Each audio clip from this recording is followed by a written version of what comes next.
Il y a des émotions positives et négatives. Le mot émotion veut dire exciter, susciter et montrer. Donc vous pouvez sentir vos émotions monter et commencer à aller dans une certaine direction. Et elles veulent vous voir trottiner derrière elles et faire leur volonté.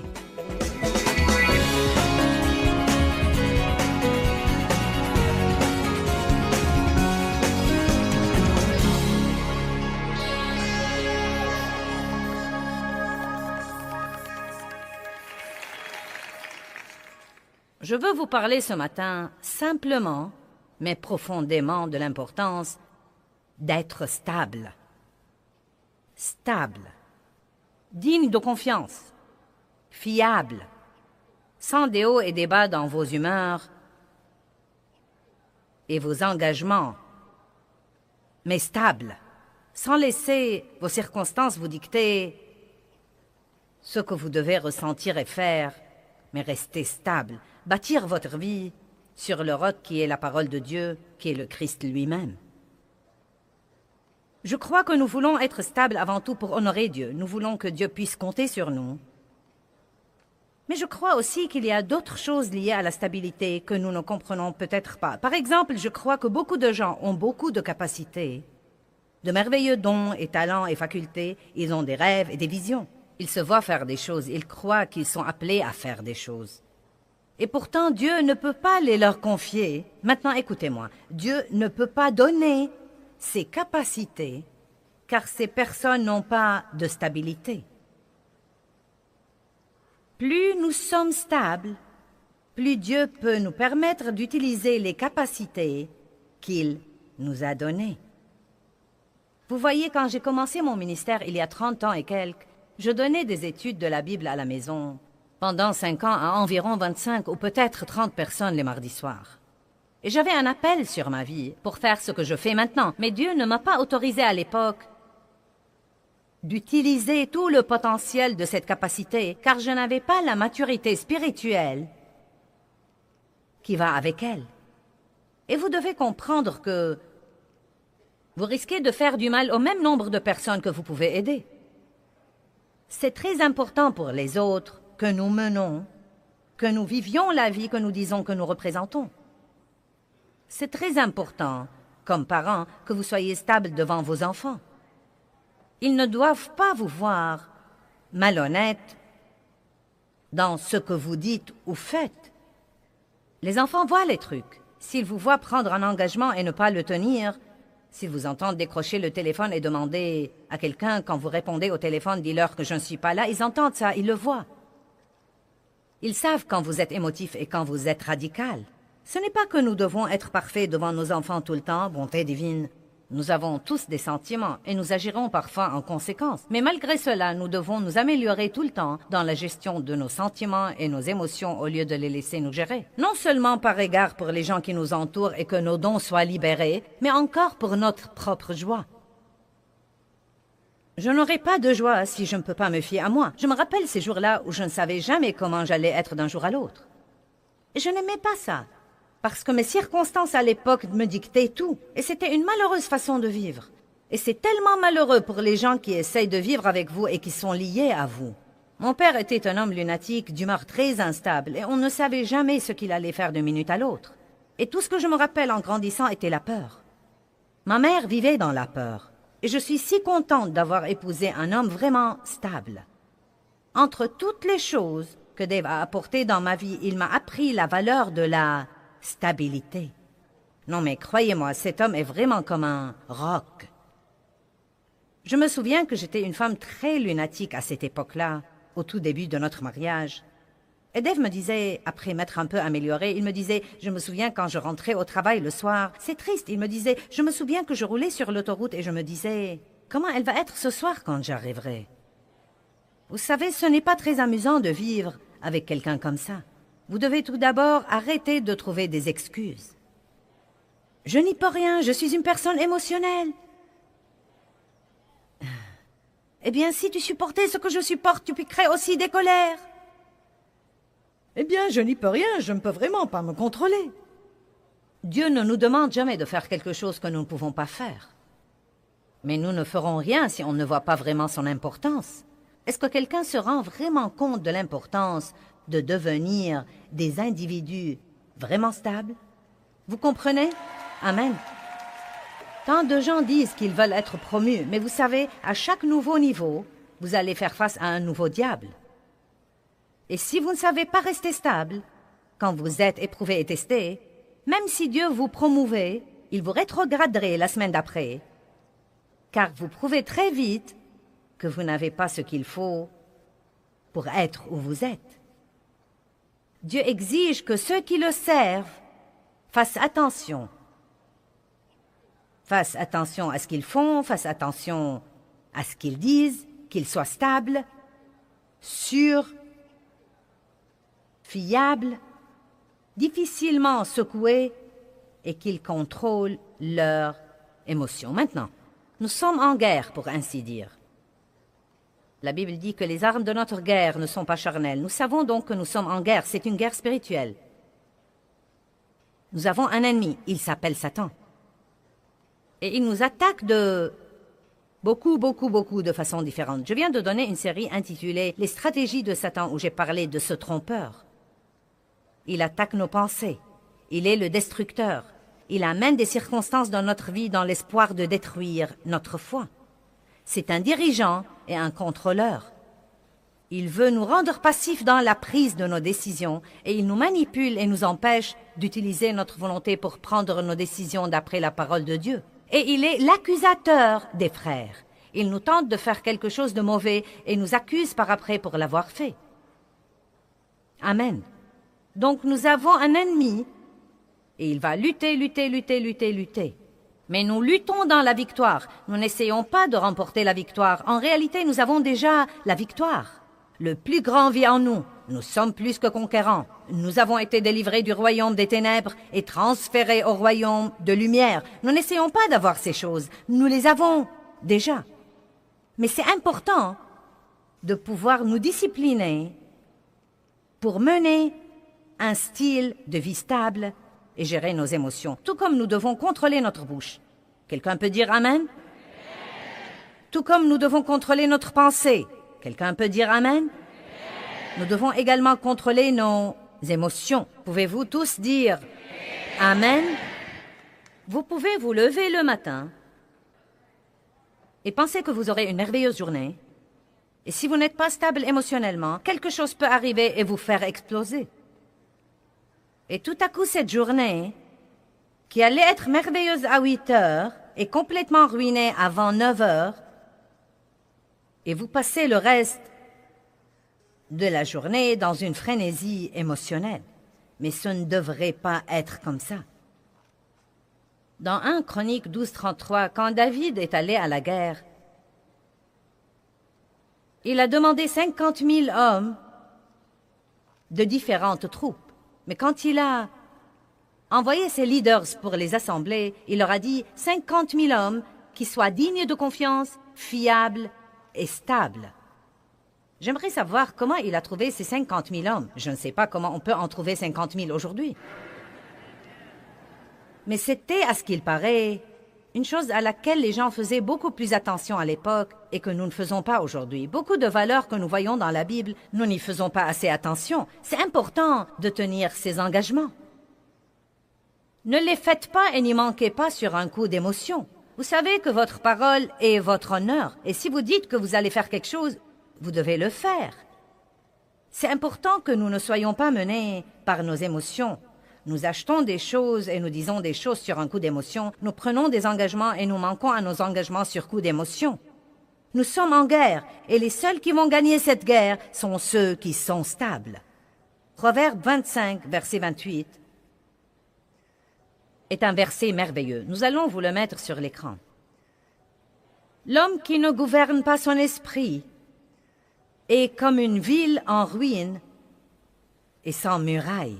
Maintenant, dans l'Ancien Testament, toutes les villes étaient entourées de murailles, car ces murailles étaient leur protection.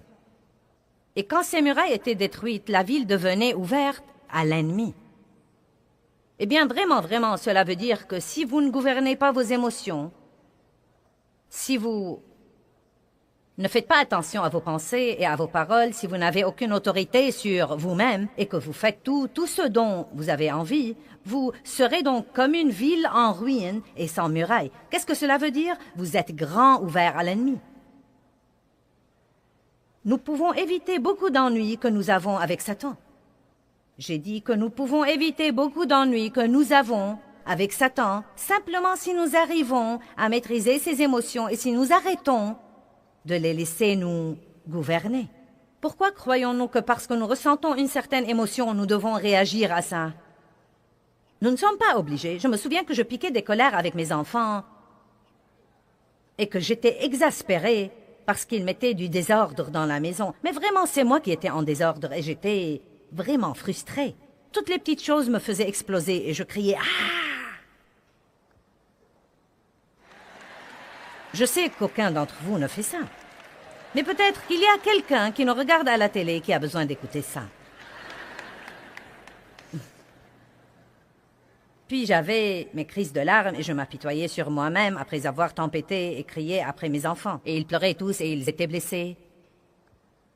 Oh Dieu, je suis désolée, mais je n'y peux rien. Je ne sais pas ce qui ne va pas chez moi. Je me mettrai en colère et je n'y peux rien. Et Dieu m'a appris que je pouvais rester calme si je le voulais.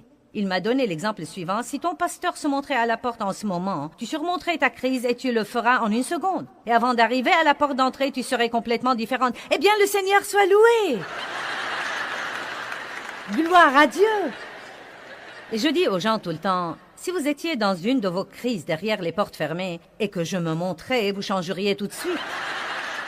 Donc nous pouvons nous contrôler. Et tant que nous ne croyons pas ça, rien ne va changer. J'ai dit que nous pouvons nous contrôler.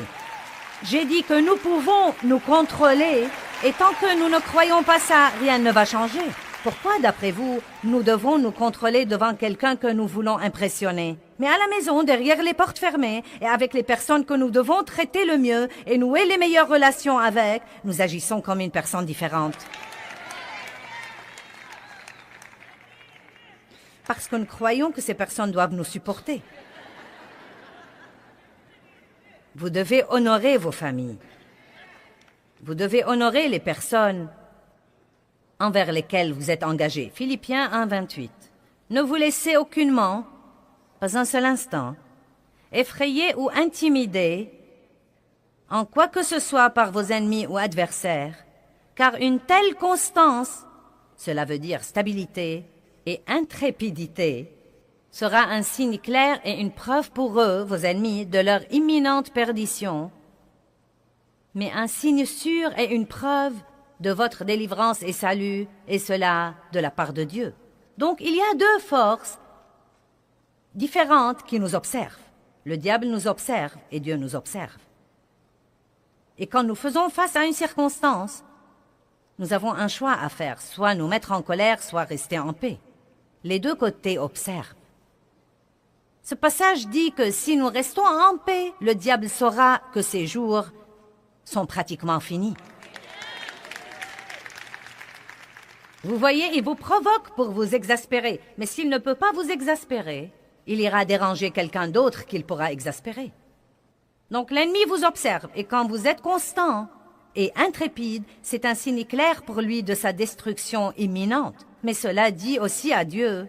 Il dit à Dieu que vous vous fiez à lui. Nous avons beau dire que nous nous fions à Dieu, mais si nous sommes exaspérés tout le temps, c'est que nous ne nous fions pas à Dieu. Mais quand il voit que nous nous fions à lui, c'est un signe clair pour lui que c'est l'heure de notre délivrance. Regardons le verset 29. Philippiens 1, 29. Parce qu'à vous le privilège a été donné par rapport à Christ, non seulement de croire en lui, d'adhérer à lui, de compter sur lui, de vous fier à lui, mais encore de souffrir pour lui. Oh là, oh là, oh là, oh là, attends une minute, Sir Joyce. Non, je ne veux pas parler de ce mot souffrance. Bien des fois, je ne lis que Philippiens 1, 28 quand je prêche ceci, et Dave me dit toujours par après, tu aurais dû lire le verset 29 aussi. Donc je ne veux pas entendre une réprimande quand je finis. Donc j'ai lu le verset 29. Et voilà l'essentiel. Si nous restons stables, c'est vraiment la vérité. Si nous restons stables, en attendant notre délivrance, notre chair va souffrir parce que Parce qu'il y a une partie de nous qui veut vraiment faire quelque chose. Nous voulons dire quelque chose. Nous voulons avoir cette petite crise de colère. Nous voulons que les autres sachent que nous n'allons pas supporter ça. Et tant que vous vous occupez de vous-même, Dieu reculera et dira « Fais-moi savoir quand tu auras fini. » Mais si nous pouvons rester en paix et dire « Dieu, je crois que tu travailles en ce moment. Bien que je ne vois pas encore un changement, je crois que tu travailles. » Vous avez le privilège non seulement de croire en Christ, mais encore d'endurer un peu de souffrance en attendant sa délivrance, car c'est ces moments difficiles qui nous font grandir spirituellement. Le jour où vous restez ferme et vous restez stable, bien que vous n'ayez pas eu votre exaucement, vous grandissez spirituellement en ce jour-là. Amen. Je sais que nous voulons notre exaucement, mais sachez que vous croissez dans les moments difficiles et non pas dans les moments faciles. Dans les bons moments, vous jouissez de la croissance acquise dans les moments difficiles. Il y a des émotions positives et négatives. Le mot émotion veut dire exciter, susciter et se montrer. Donc vous pouvez sentir vos émotions monter et commencer à aller dans une certaine direction. Et elles veulent vous voir trottiner derrière elles et faire leur volonté. Vous pouvez apprendre à reconnaître ces émotions. Et quand elles commencent à monter, vous pouvez littéralement leur dire non et les réprimer. Vous allez sûrement les ressentir, mais vous ne devez pas du tout leur obéir. Est-ce que quelqu'un croit-il ce que je dis? La colère est une des émotions négatives les plus fortes. Nous sommes d'accord là-dessus. La colère est une émotion négative très forte. Et vous pouvez avoir 50 occasions par semaine pour être offensé et vous mettre en colère. Mais il ne faut pas rester comme ça. Vous pouvez soit vous offenser, soit non. L'excitation est une des émotions positives. Nous aimons tous être excités. Il n'y a pas de mal à être excité, mais il y a une chose à laquelle vous n'avez peut-être jamais pensé. L'excitation extrême.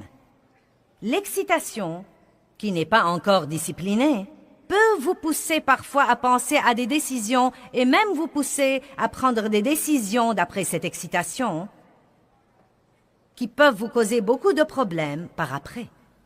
Car si nous prenons des décisions sur un coup d'excitation, qu'allons-nous faire quand nous ne sommes plus excités? Car vous n'allez pas garder ce niveau d'excitation. Maintenant, je sais ça. Je le crois. J'essaie de vivre en conséquence. Mais il y a 2 semaines environ, je me suis emballée pour quelque chose. Et je me suis laissée trop emballer. Et j'ai commencé à prendre des décisions qui n'étaient pas pleines de bon sens. Et la chose que je faisais était une bonne chose et c'était une chose de Dieu. J'essayais d'aider quelqu'un. J'aime beaucoup aider les autres. Et je ne dis pas ça pour me vanter, car j'ai passé beaucoup d'années à ne vouloir aider personne à part moi-même, donc Dieu m'a certainement changé. Et je peux dire qu'une de mes plus grandes joies vient d'aider les autres. Je m'en réjouis vraiment, je m'en réjouis. Je me sens tout excitée quand je peux rendre quelqu'un heureux. Je me réjouis quand je peux mettre un sourire sur les lèvres de quelqu'un. J'aime faire que les choses se produisent pour les gens qui les veulent et qui n'ont peut-être aucun moyen de les avoir, à moins que quelqu'un d'autre ne les aide. J'aime permettre à Dieu de rendre les gens heureux à travers moi. Et je sais que beaucoup d'entre vous aiment ça aussi. C'est une chose merveilleuse. Donc, j'aime aider les gens et cette personne que j'essayais d'aider était quelqu'un que j'aime vraiment de toute façon. C'est un de mes 4 enfants et donc j'ai vraiment exagéré. Et donc, j'étais toute excitée au sujet de l'aider. Non, mais je passais tout mon temps à élaborer cette chose et à faire tout mon possible pour qu'elle se produise d'une façon ou d'une autre. En un mot, l'essentiel, c'est que je ne prenais pas le repos qu'il me fallait. Je fonctionnais à un niveau émotionnel tellement haut pendant tant de jours que j'ai senti que j'appuyais à fond sur l'accélérateur. Et quand je m'allongeais la nuit pour dormir, je ne pouvais pas dormir. J'ai donc passé plusieurs nuits de 5 ou 6 heures de sommeil et ça ne marche vraiment pas pour moi. Non, mais j'ai appris il y a 4 ou 5 ans environ, quand j'ai commencé à vieillir de quelques années. Je ne suis pas vieille dans mon cœur, mais je prends tout simplement de l'âge. Je ne suis pas vieille, mais j'ajoute des années à ma vie. Et je me suis rendu compte que je devais faire les choses différemment si je voulais vraiment faire ce que je fais. Car quand je travaille très dur. Dieu me donne la grâce de faire ça. Je crois personnellement que Dieu nous couvre quand nous travaillons pour faire sa volonté. Mais je ne crois pas qu'il nous couvre quand nous faisons quelque chose d'insensé. Donc je le sais de Dieu. Dieu m'a donné un plan pour ma vie et ma santé. Je sais que je dois faire de l'exercice et je dois manger comme il faut.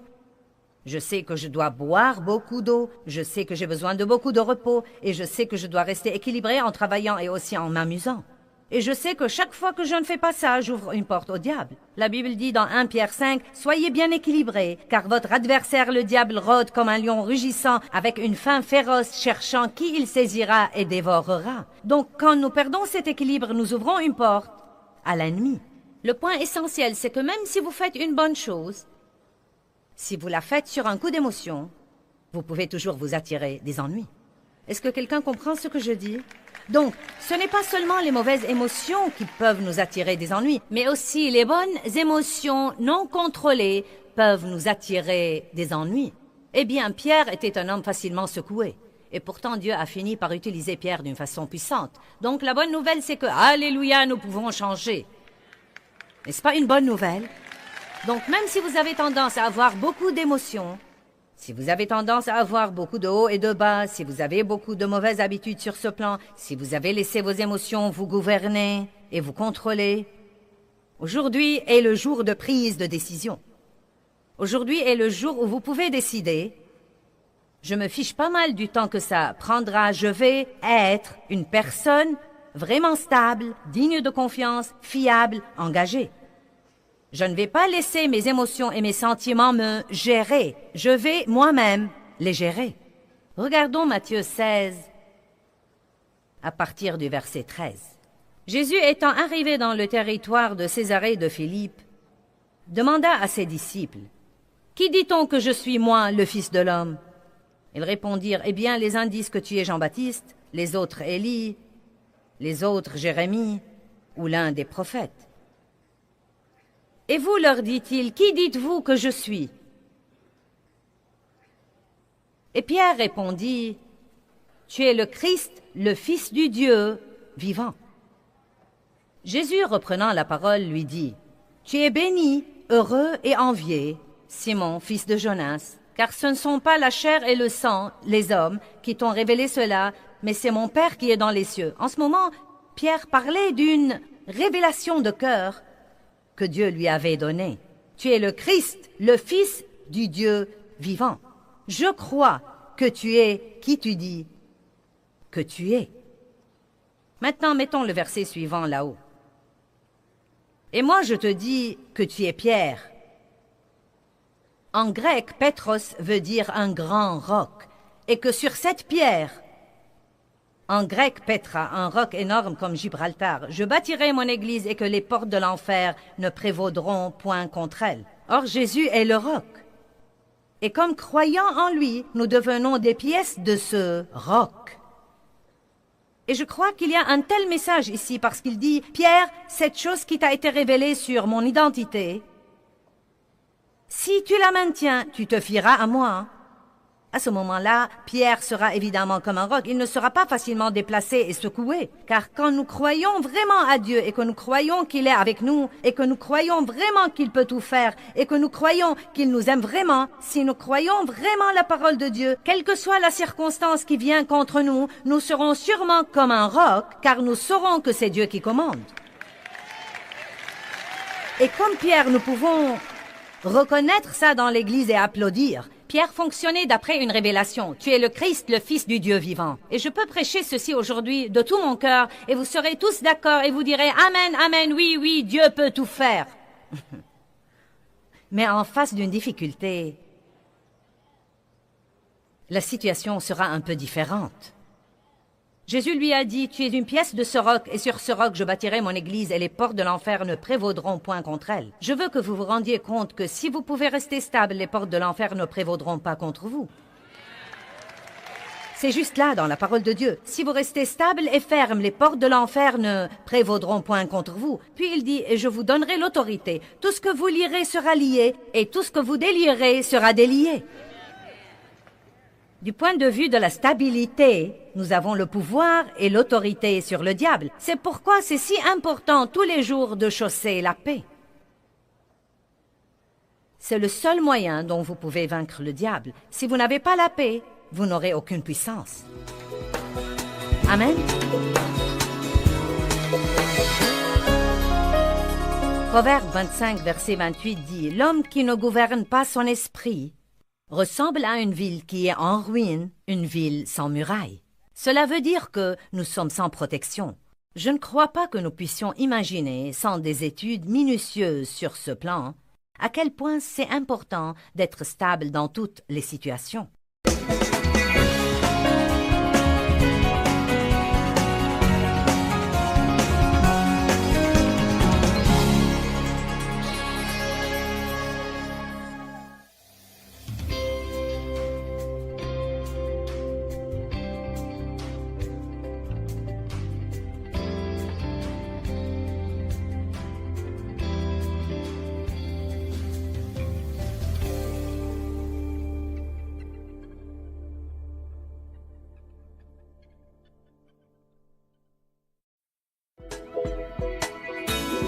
Je dois vous faire bien comprendre l'importance d'être décidé à être libre, car si vous ne prenez pas cette décision, vous ne le serez jamais. Le diable est déjà furieux que vous soyez sauvés. Mais il ne veut absolument pas que vous soyez libre.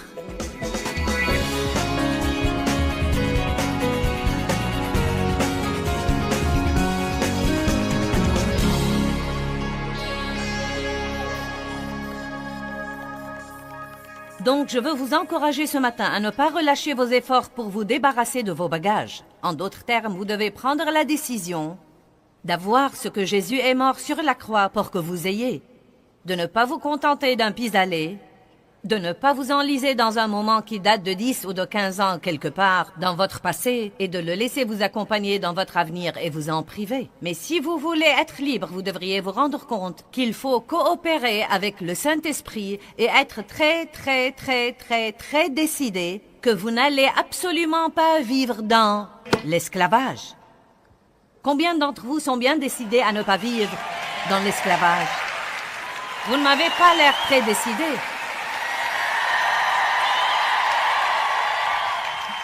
Matthieu 7, 13. Vous savez, j'étais un vrai gâchis quand je suis entrée en relation sérieuse avec Dieu et j'étais chrétienne depuis longtemps, mais je n'étais pas une chrétienne sérieuse. Et vous savez, il y a une différence. J'étais une chrétienne pratiquante, mais pas une chrétienne qui laissait Dieu s'occuper d'elle dans sa vie de tous les jours.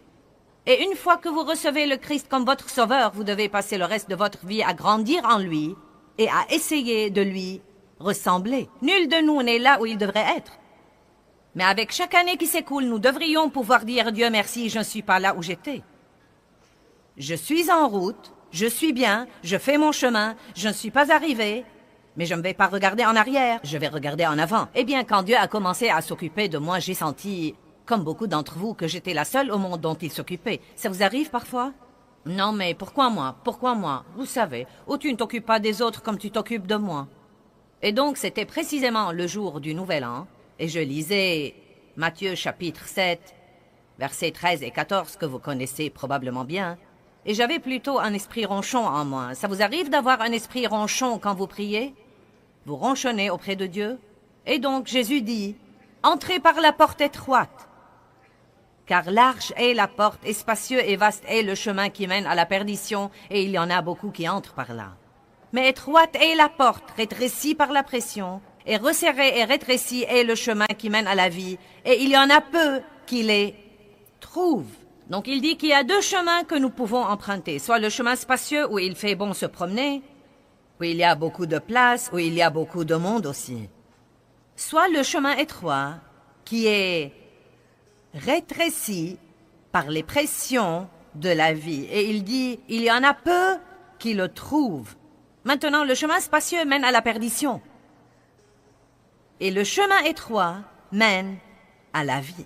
En d'autres termes, si vous faites ce qui est facile maintenant, vous allez manquer la véritable vie que Dieu vous a réservée. Et je ne parle pas de mourir et d'aller au ciel. Non, mais j'ai rencontré beaucoup de difficultés pendant ces 30 dernières années avant d'être ce que je suis. Mais je jouis maintenant d'une telle liberté dans ma vie et je peux vous dire que la plupart des gros problèmes que j'ai traités il y a 32 ans quand j'ai été rempli de l'esprit et que j'ai commencé une marche sérieuse avec Dieu, la plupart de ces problèmes n'existent plus maintenant, du moins pas sérieusement.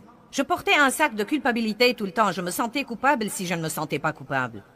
Je me souviens de l'époque où j'ai commencé à me libérer de la culpabilité.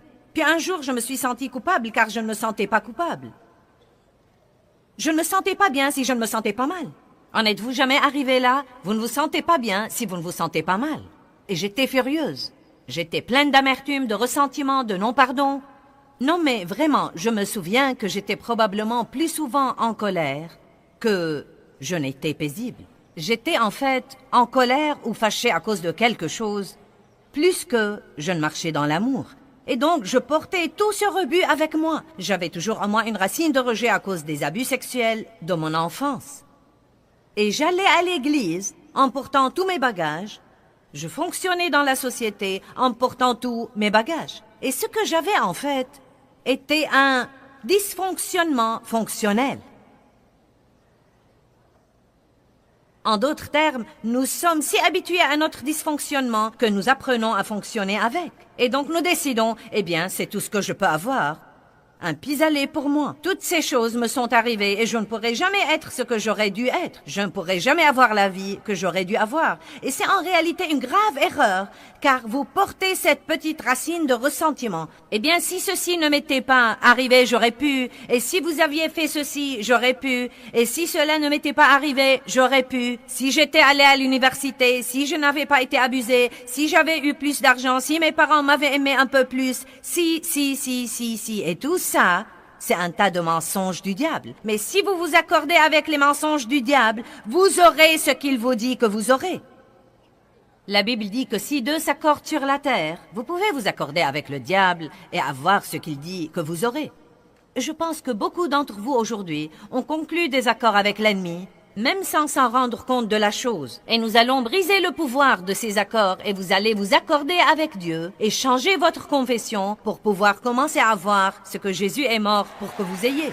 Mais je veux vous provoquer. Je pourrais même essayer de provoquer votre colère un peu. Non, mais comme une colère sainte contre tous les trucs stupides où vous avez baissé les bras et que vous avez permis au diable de vous faire. Et je veux que vous sortiez d'ici bien décidé, c'est fini. Si quelqu'un peut avoir la liberté, je peux l'avoir. Si quelqu'un peut surmonter la culpabilité, je peux la surmonter. Si quelqu'un peut vivre sans peur, je peux vivre sans peur. Si quelqu'un peut oublier son passé, je peux moi aussi oublier mon passé. Vous savez pourquoi? Dieu ne fait point exception de personne et vraiment, s'il le fait pour quelqu'un d'autre, il le fera pour vous. Mais vous devez être personnellement décidé à rester sur le chemin étroit qui mène à la vie. Donc, comme je lisais ce passage l'autre jour, chemin spacieux, chemin étroit, je murmurais à Dieu à propos de toutes les choses qu'il traitait en moi. Il traitait en moi à propos de ma bouche et de ma pensée, à propos de mon attitude, à propos de ma soumission à Dave. Il traitait en moi à propos de mon égoïsme. Il traitait en moi. Et je demandais à Dave, est-ce que Dieu traite en toi à propos de quelque chose? Et il répondait non. Et cela m'exaspérait vraiment. Combien d'entre vous, quand Dieu s'occupe d'eux, voudraient qu'il s'occupe de quelqu'un d'autre? N'est-ce pas exaspérant quand vous avez l'impression qu'il ne s'occupe que de vous? Et donc j'ai dit au Seigneur, je lui ai dit, eh bien Seigneur, on dirait vraiment que mon chemin se rétrécit de plus en plus au fil des années. Non mais je sais qu'il y a le chemin étroit, mais voilà mon chemin, Dieu. Et il a l'air d'être plus étroit que celui de tous les autres. Et c'est ce que le Seigneur m'a dit. Il m'a dit, sur le chemin étroit, il n'y a pas de place pour les bagages de la chair. Et donc, quand vous y pensez, si je ramassais tous ces trucs et que j'essayais de traverser un couloir étroit, je ne pourrais pas y arriver. Donc, si vous voulez rester sur ce chemin étroit qui va vous mener à une vie merveilleuse de liberté et de joie, non mais et de paix quand il n'y a aucune raison d'être paisible, et de joie quand il n'y a aucune raison d'être joyeux. J'ai fait un petit voyage avec ma fille la semaine dernière. Et c'est la première fois que je fais quelque chose comme ça. Je n'ai rien pris pour travailler, rien pour étudier et je ne voulais rapporter aucun projet. Nous avons filé, elle et moi, et nous sommes allés quelque part ensemble pour 7 jours environ. Et nous en sommes arrivés au point où nous éclations de rire, rien qu'à nous regarder. Non, mais il n'y avait rien de drôle et nous étions pliés en deux de rire, rien qu'à nous regarder. Et c'est le genre de joie que je veux avoir, où le seul fait d'être vivant est drôle. Amen. Où le seul fait de se lever tous les jours et de pouvoir respirer est drôle. Ne vous contentez pas d'un pis-aller. Ne vous contentez jamais d'un pis-aller qui vous rendra fonctionnellement dysfonctionnel. Je dois vous faire bien comprendre l'importance d'être décidé à être libre, car si vous ne prenez pas cette décision, vous ne le serez jamais.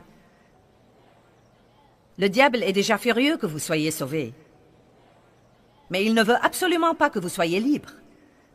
Car si vous vous libérez vraiment et que vous commencez à être heureux, et à être vraiment paisible, et que vous savez vraiment qui vous êtes dans le Christ, et que vous pouvez vivre sans vous inquiéter de tout ce qui se passe autour de vous tout le temps, si vous menez vraiment la vie de la résurrection, à ce moment-là, quelqu'un d'autre risquerait de vouloir ce que vous avez.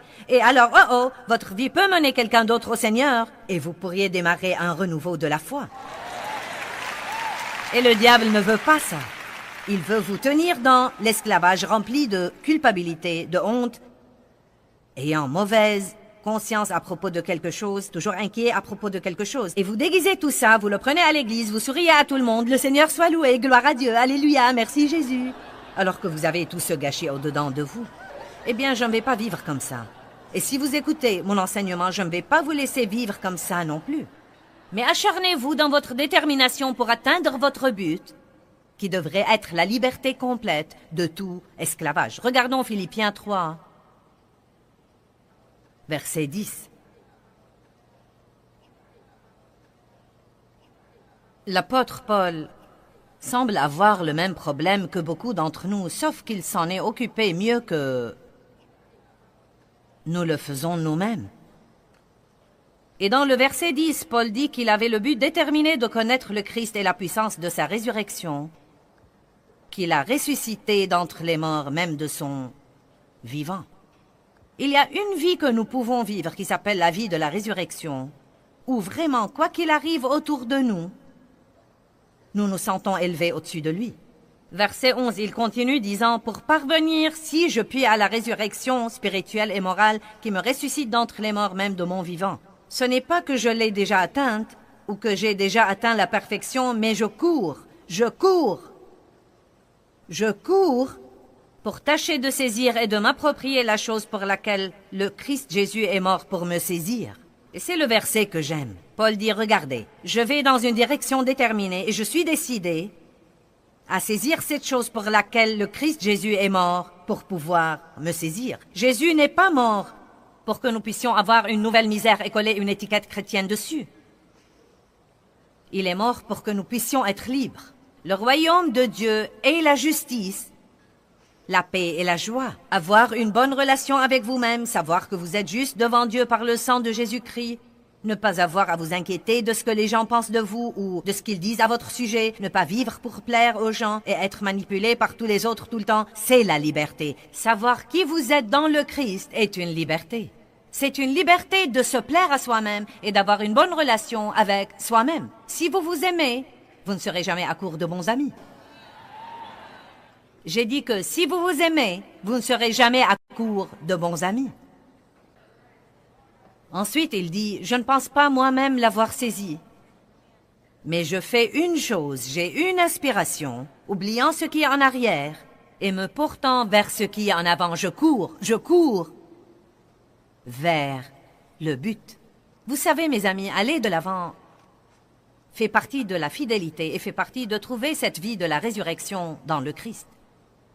Paul n'a pas dit « chacune de ces déceptions que j'ai eues et chacune de ces choses que j'ai endurées, je les ai emballées dans mes sacs et je les porte avec moi de peur de les oublier. » Il n'a pas dit « avec chaque erreur que je fais, je mets un peu de culpabilité dans mon sac et je le porte avec moi pour que je me rappelle quel misérable j'étais. » Il n'a pas dit « chaque fois que je faisais une erreur et que je gaffais, je craignais de faire une autre erreur à tel point que la peur m'a presque complètement contrôlé. » Non, Paul a dit « toutes les choses qui sont des déceptions, toutes les choses qui pourraient me rabaisser, Je suis bien décidée à les oublier et à aller de l'avant. Vous savez pourquoi? Si vous portez tous ces bagages avec vous, vous n'aurez aucune force pour aller de l'avant. Tout ce que vous pouvez faire, c'est de survivre jour après jour. Je me demande combien de gens sont venus ici ce week-end pour ces 3 jours et qui se sentent pratiquement complètement épuisés et peut-être même qu'ils ont dit à Dieu, si tu ne me parles pas ce week-end, je ne crois pas que je peux continuer. Car vraiment, vous aimez Dieu, mais vous survivez jour après jour en essayant littéralement de venir à bout de chaque jour. Et je suis là pour vous annoncer que vous n'avez pas à vivre comme ça. Vous n'avez pas à venir à bout de chaque jour. Vous pouvez attendre le jour avec impatience et le lendemain avec impatience. Et vous pouvez attendre l'avenir avec impatience. Et vous n'avez pas à regarder en arrière sauf pour apprendre de vos erreurs. J'ai une nouvelle attitude en ce qui concerne les choses qui ne marchent pas. Je n'ai pas peur d'essayer de nouvelles choses car je me dis que si ça ne marche pas, j'apprendrai au moins que ça ne marche pas et que je ne devrais plus l'essayer. Ne menez pas votre vie dans la peur. S'acharner veut dire ne manifester aucune diminution d'intensité ou de force. S'acharner, c'est la détermination de ne jamais, jamais, jamais abandonner. Si vous sentez d'une façon ou d'une autre que vous en êtes à un point dans votre vie où vous avez manqué le meilleur de Dieu pour vous, la dernière chose au monde que vous devez faire, c'est de vous adapter et de vous contenter d'un pis-aller, car Dieu est le Dieu de la 2e chance et de la 3e chance, et des nouveaux commencements. Croyez-moi, il s'intéresse aux nouvelles choses. Nouvelle alliance, nouveau jour, nouveau ciel, nouvelle terre, nouvelle nature, nouvelle vie. Dieu a toujours quelque chose de nouveau à nous donner et nous nous cramponnons toujours au vieux rebut. Vous devez briser le pouvoir des mauvais accords par la prière et la proclamation. Je veux que vous commenciez à vous rendre compte que tout est disponible pour vous dans le Christ et à quel point l'ennemi vous a menti. Et je veux que vous commenciez à dire à haute voix, je brise le pouvoir de ces mensonges. Je ne m'accorde plus avec toi, diable, comme quoi j'aurai un pis-aller. Je ne m'accorde plus avec toi comme quoi je n'aurai jamais assez d'argent. Je ne m'accorde plus avec toi comme quoi je perdrai mes enfants au profit du monde. Je ne m'accorde plus avec toi, je brise le pouvoir de mes accords avec toi. Et je déclare que Dieu est avec moi et qu'il travaille dans ma vie. Et je déclare que j'aurai le meilleur que Dieu a à offrir dans la vie. Si quelqu'un d'autre peut l'avoir, je pourrai l'avoir. Vous savez, David était roi, psalmiste et roi. Un homme dont la Bible dit qu'il était selon le cœur de Dieu. Et pourtant, il a commis un terrible péché. Il a commis l'adultère avec Bathsheba et elle est tombée enceinte, puis il a tué son mari afin de dissimuler son péché et son crime. Et ça allait de mal en pis. Et en fait, il a ignoré cette situation pendant toute une année. Je ne peux même pas imaginer les bagages lourds qu'il portait constamment au-dedans de lui-même. Mais je veux vous lire du psaume 51:10 et je veux vous montrer ce que David a dit à propos de son esprit après sa repentance. Il y a un esprit droit que nous pouvons avoir et il y a un esprit mauvais que nous pouvons avoir. Et je veux m'assurer que nous vivions avec un esprit droit. Maintenant, ça va être une partie principale de mon enseignement demain et donc je veux que vous le compreniez.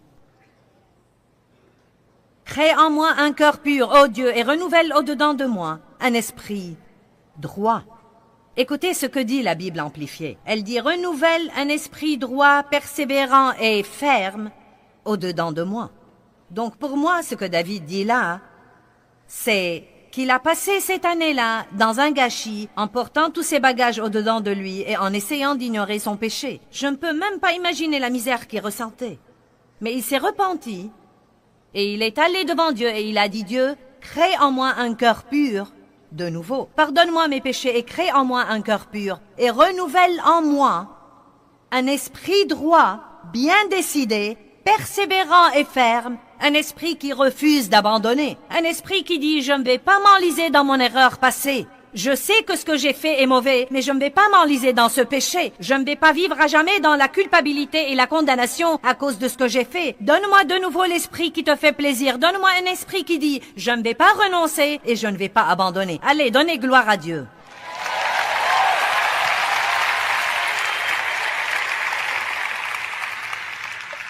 Maintenant, je veux que vous m'écoutiez. Il n'y a pas une seule chose que je puisse faire pour vous aider.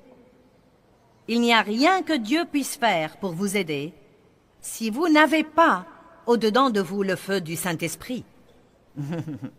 Allez, j'ai dit que vous devez avoir au-dedans de vous le feu du Saint-Esprit et c'est vous personnellement qui devez déclarer sur votre vie « Je ne vais pas vivre de cette façon ».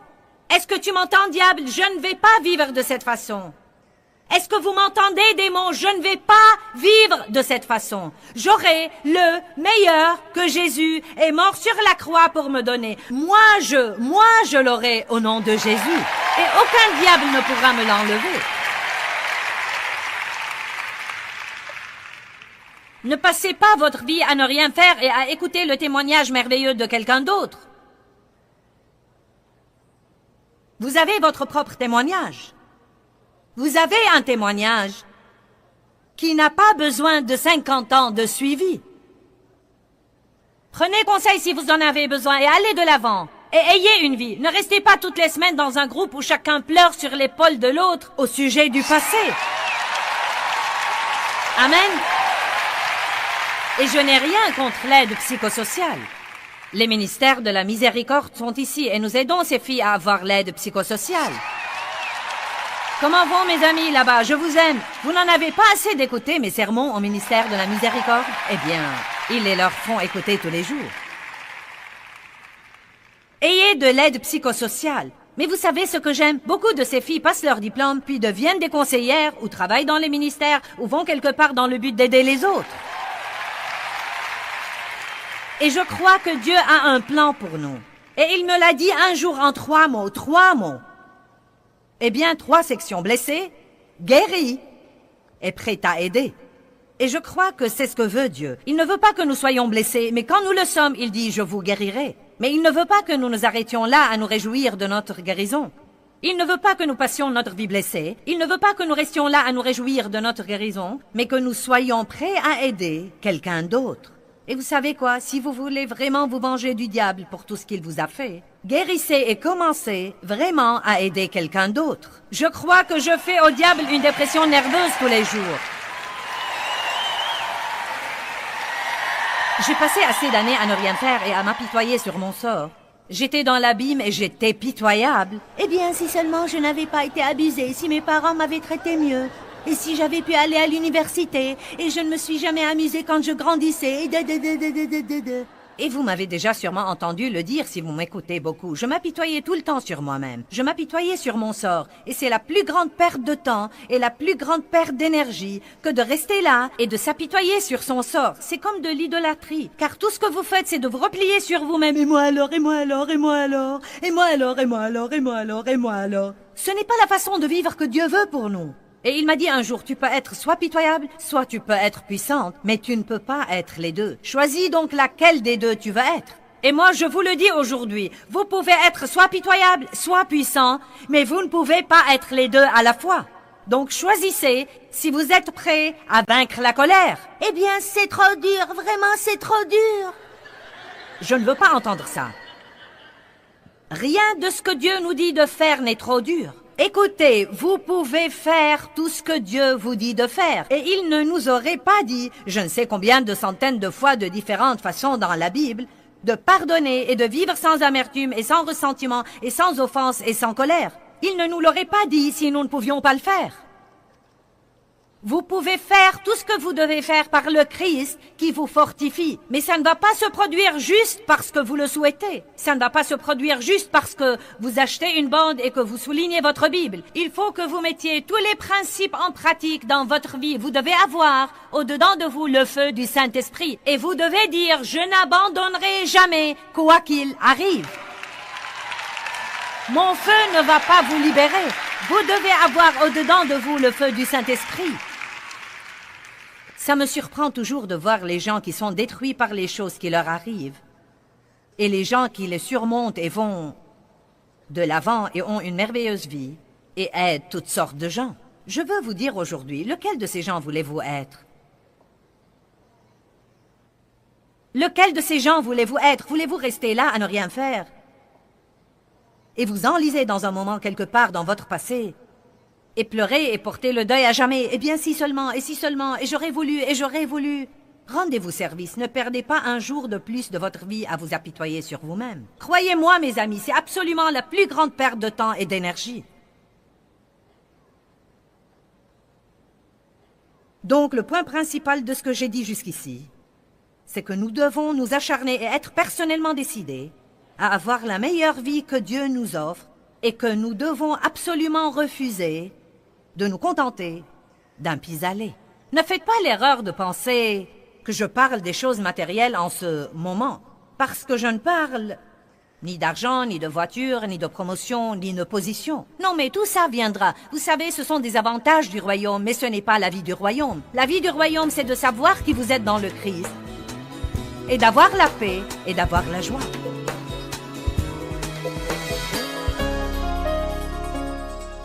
Eh bien, la bonne nouvelle, c'est que votre passé ne doit pas du tout déterminer votre avenir. Ça dépend vraiment de vous. Vous avez un choix à faire. Jean chapitre 10, verset 10 dit « Le voleur ne vient que pour voler et tuer et détruire. » Mais Jésus dit « Moi je suis venu afin que vous ayez la vie et que vous l'ayez en abondance. Une vie pleine jusqu'à débordement. » Satan a un plan pour nous et Dieu a un plan pour nous. J'ai décidé de choisir le plan de Dieu et je crois aussi que vous allez faire la même chose.